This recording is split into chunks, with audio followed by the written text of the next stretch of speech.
France Inter.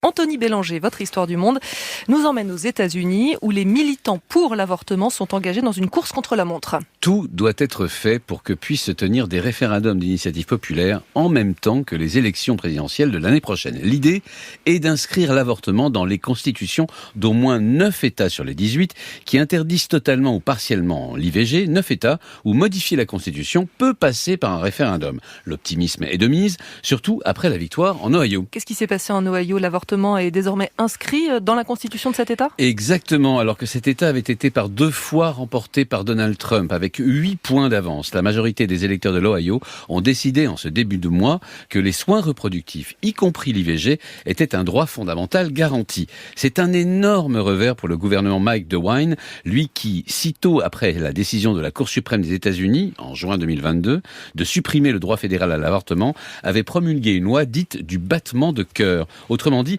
il était devenu interdit, dans l'Ohio, d'avorter si l'on pouvait entendre le cœur du fœtus, grosso modo au-delà de la 6e semaine de grossesse. Le référendum du 8 novembre a rendu caduque cette loi et ridiculisé ses partisans. Et quels sont les étapes pour les prochains éventuels référendums ? Il faut réunir des centaines de milliers de signatures d'électeurs enregistrés afin de lancer ces consultations populaires. Dans le Nebraska, par exemple, il faudra avoir récolté avant début juillet 123 000 signatures.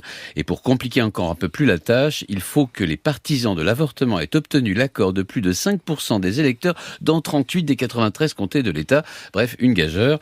Mais la bataille principale pour obtenir l'avortement libre se livrera en Floride. D'abord parce qu'il s'agit d'un des États les plus peuplés d'Amérique. Ensuite parce que c'est celui de Ron DeSantis, vous savez, gouverneur et candidat républicain à la Maison-Blanche. Enfin, parce que la Floride a aussi fait passer en avril une loi battement de cœur, une loi qui attend d'être examinée par la Cour suprême de l'État. Ce référendum, s'il est gagné, la rendrait de fait inconstitutionnel.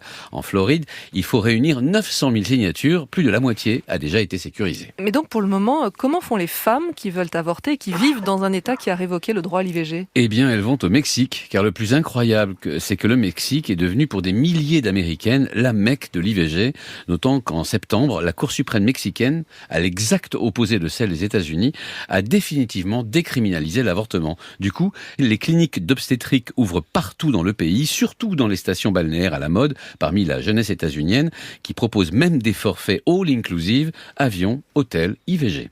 Anthony Bélanger pour l'histoire du monde.